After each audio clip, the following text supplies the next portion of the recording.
Simcha, Simcha, celebration of life. Welcome to Simcha, a celebration of life. I'm your host, Eitan Berger.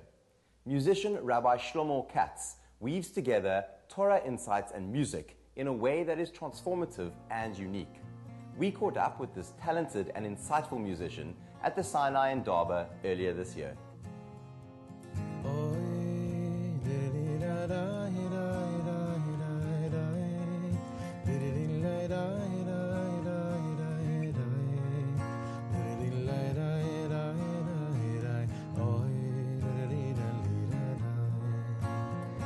As a performer and as a rabbi, people always come to you and say, "Oh, thank you for the inspiration," but it's not exactly like that, because I'm just feeding off of people's energies all the time.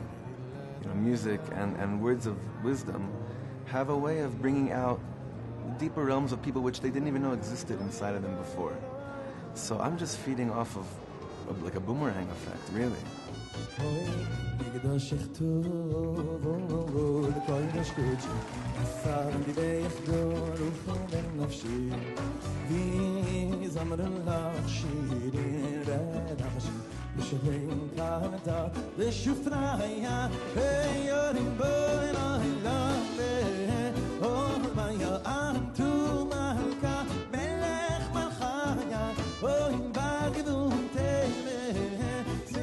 I'm most inspired by my two daughters. That's the truth. Every day with them brings out new things, new emotions, new feelings that I never knew existed.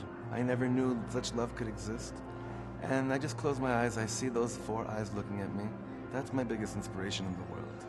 But they know that their Abba, when their father, when he's on the road traveling, he's there to just meet and be inspired by all the people that I meet. But what gets me most on the road when I travel is when I meet people who aren't nervous and aren't scared to always say what's right.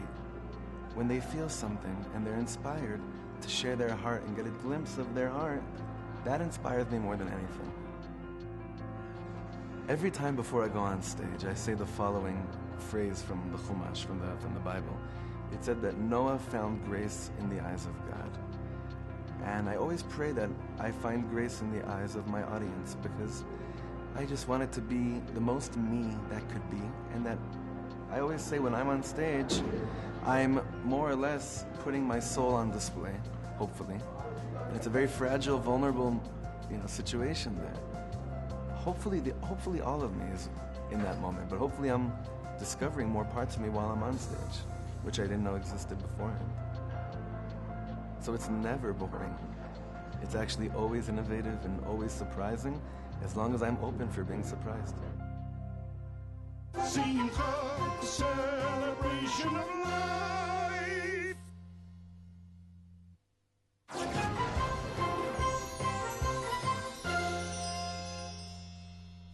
Rabbi Shlomo Katz's shiurim aren't just lectures. They are immersive experiences. He begins with a nigun, a melody to capture the mood of a Torah subject, and proceeds to deliver words which are as emotional and heartfelt as the music he plays.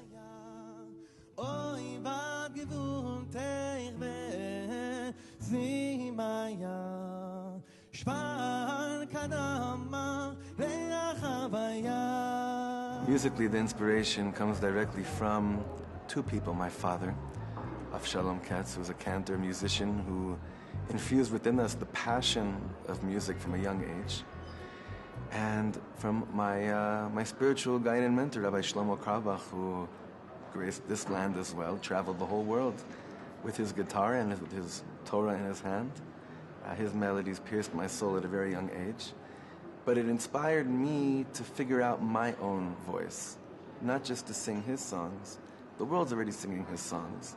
I feel that his main thing in life was, let me attach you to your own soul, to the spark in your own soul, because that's what you're here to figure out, not to figure out someone else's soul.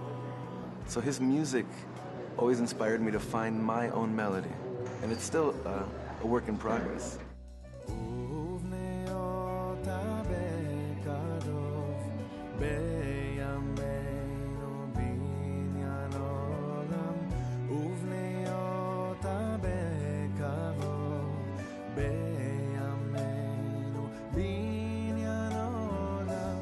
look back and look at previous productions, I always like to look at it and feel like, wow, that was kindergarten, and then you graduated to elementary, high school, whatever it is. But to never belittle those moments. Those were essential, because at the time, that was where you were at. But we're always growing, as long as you don't feel like it's threatening to change. You could be open for new sounds and new music, and thank God my next album is coming out this summer, and I feel like it's a completely new sound. And I know I say that every album, but that's what it's all about.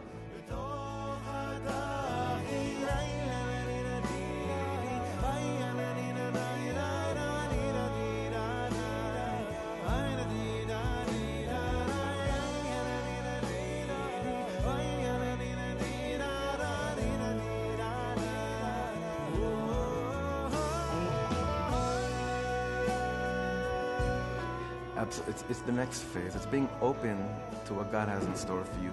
Reinventing, I'm not sure what that phrase means. I know some people maybe need to reinvent themselves because they were in a really bad place, or they felt that it really wasn't them. But if you feel close and faithful to what you're expressing in the world, then it's not about reinventing, it's just about continuing to dance the dance.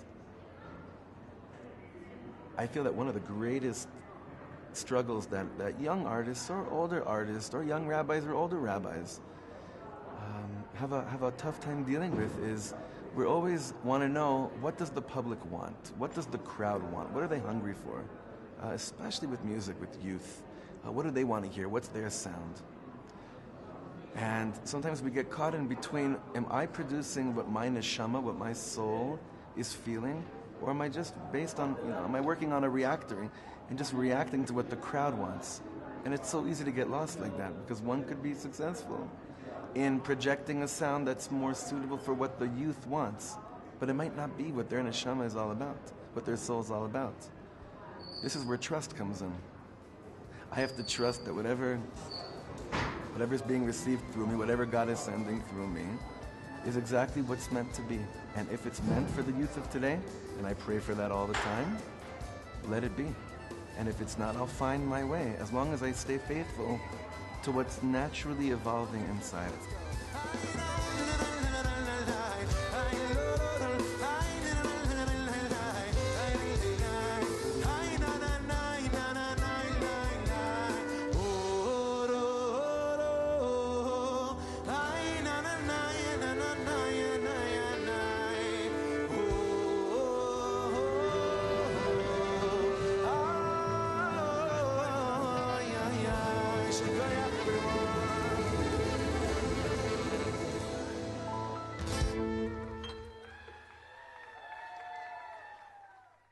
Simcha, the celebration of life. Argentinian-born Rabbi Bitton is known as one of the leading lights in the Sephardic world. Well-versed in both Torah and the sciences, his latest book, Awesome Creation, is an analysis of the first 3 verses of Genesis. Today, he espouses his theory that during creation, God created man separate from woman. This might explain why American author John Gray used the phrase, "Men are from Mars, women are from Venus."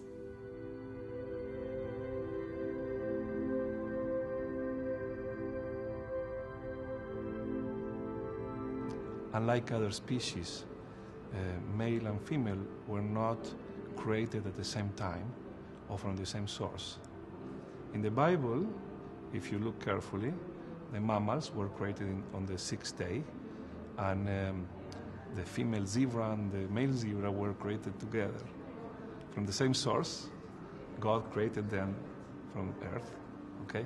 And in the same act of creation. Now, man was created in the 6th day together, or let's say on the same way that the animals, mammals, were created from the dust. In a separate act of creation, God created Chava, Eve, all right? He created her, not from the dust, but from Adam's body. So the Torah from the beginning just is telling us something very interesting and fascinating, as if male and female were not just one from Mars and one from Venus, but two different species.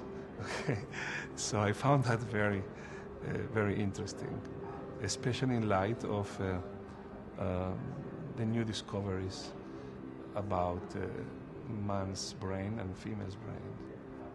Well, I think the first that wrote about this is Simon Baron Cohen. He's a neuroscientist from Cambridge. So he wrote a book called The Essential Difference, where he says that there is no one human brain. There are two human brains, female brain and male brain. And he calls female brain E, the E brain, and male brain S brain. E for empathy, and S for systems. So he says that women's brain is wired for empathy, and he explains that this is not something due to culture or environment or education, but this is something biological. He has experiments where he exposed 24 hours old babies, female and male, to mobiles and to toys and faces, and the girls were looking mostly at faces, and the boys were looking at the toys, at those systems, right? Fascinated by those systems. So empathy means the ability to know what you want and what you need without you telling me any word. So he says that females' brain are wired for that, which is very important to know, especially in your marriage, if you're married to a woman. So you need to know the skills of your wife. Of course, those skills are priceless and are very necessary when you have to raise a creature that does not express what he needs and what he feels and what he wants with words. So you have to read him, and you need your empathy for doing that. Male's brain is wired to systems, to language, math. It's a completely different type of processing thoughts. What I'm going to write about is what happens when these two brains come together in marriage. Well, imagine if your brain is wired for empathy, and if you don't know that your husband's brain is not wired for empathy, you would expect him to read your mind, and you will try to read his mind. But men are not that capable of reading minds. I know, or I would say that perhaps the greatest dream of many women is that their husband will be able to read their mind. For them, their husband reading their minds is like an act of love, a proof of their love. But they're a little bit wrong in that, because, something that Judaism says, which is fascinating, the rabbis in this case, they said that women were endowed with a greater level of intelligence. I think they were talking about emotional intelligence, this type of intelligence. If you look closely in the Torah, everything is created like following some type of sequence, progression, if you wish, evolution, okay? In the sense of that first God creates non-organic matter. Then we have vegetation, then we have invertebrates and reptiles, small animals, and then we have mammals, and then we have man, but then we have woman. Woman is like the last upgrade of creation, the last thing of creation. So the rabbi said that women were granted an extra level of intelligence, of understanding. You know, you can read people, which we don't.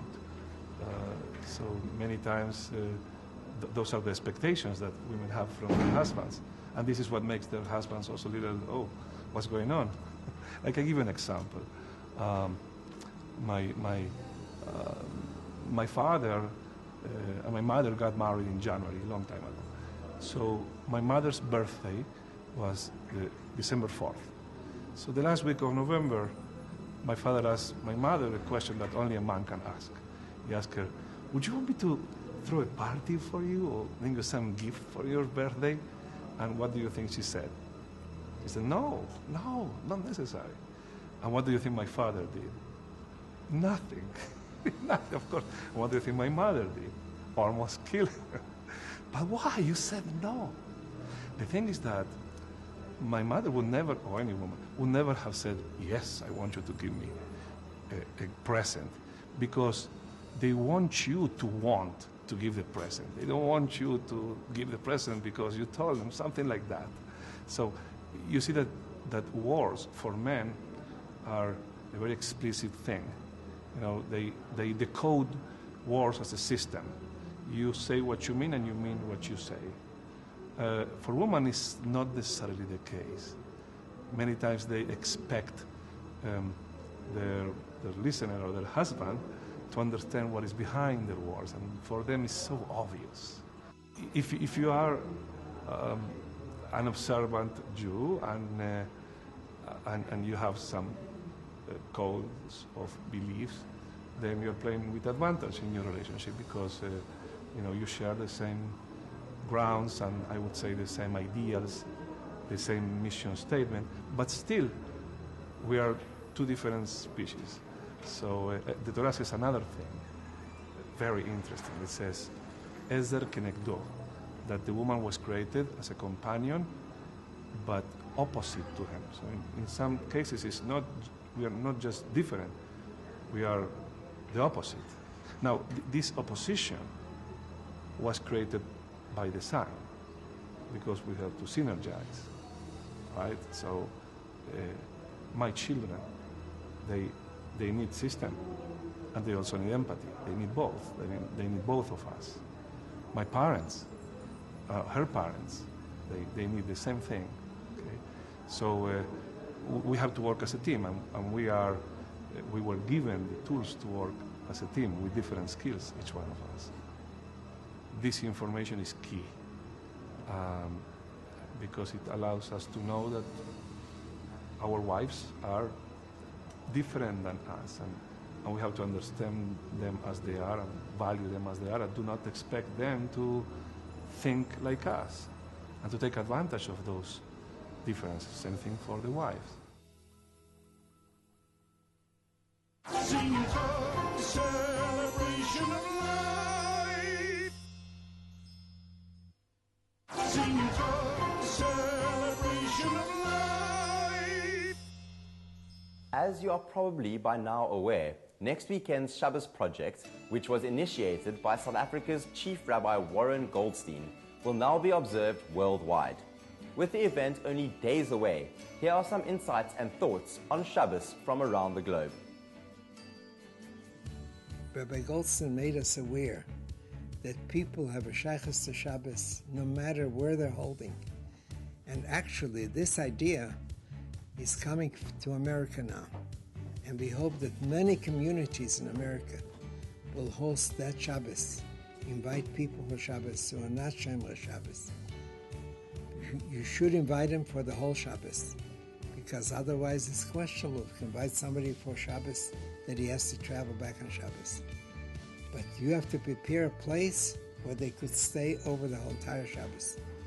And many, many communities have undertaken that. And I know that many places the rabbis got together and feel that we ate a Shabbos. The Shabbos will bring the Geula Shlomo. We certainly hope for that.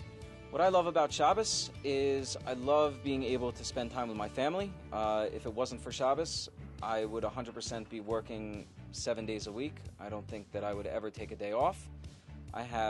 Thank God I have 2 little kids, a 1-year-old and a 3-year-old, 2 boys. I don't think that I would ever get to see them. Otherwise, Shabbos is also an amazing time to spend with family. It's a great time to share good food, to share great wine.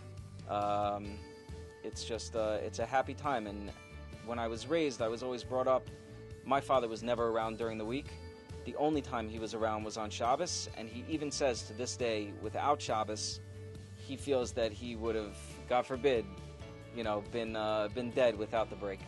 So Shabbos has always been a very important thing to me and to my family, and I hope one day to, God willing, impart that that love for Shabbos onto my kids. A lot of times when I go to my local, kosher supermarket, if I see a less affiliated Jew buying food for Shabbos, I'll try to quickly invite them to my house for Shabbos.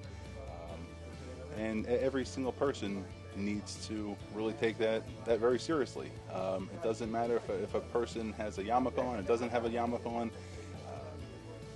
The fact that we're all Jews, and Hashem wants us all to keep the Shabbos.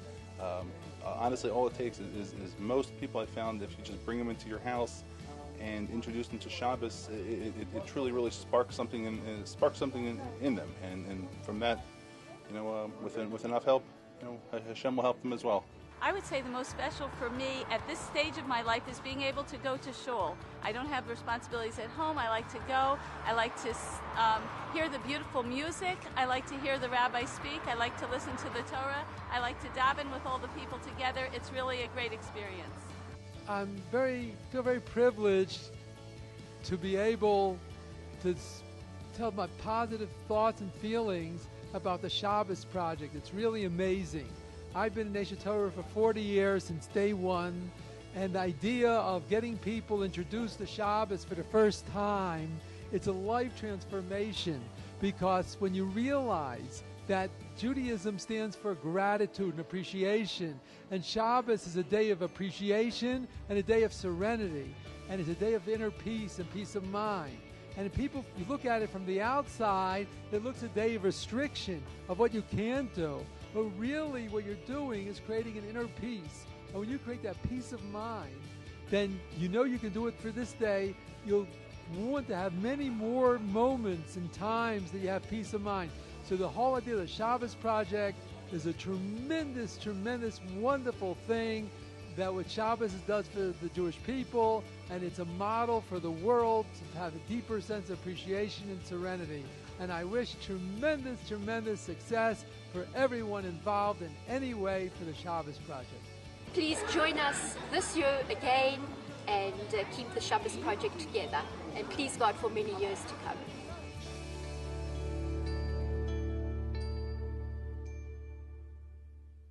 Simcha, the celebration of life. Rabbi Yehuda Hanassi was regarded as a saintly teacher by many of his students, and said many things that could serve as a guide to others. In Pirkei Avot, chapter 2, verse 1, he would say,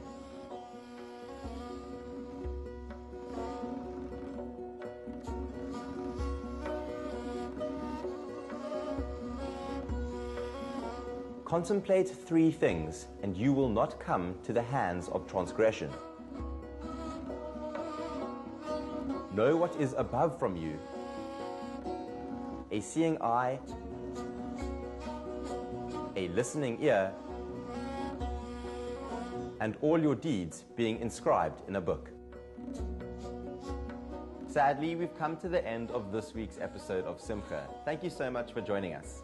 We love to hear from you, so please find us on Facebook at Spirit Sister Productions and drop us a line.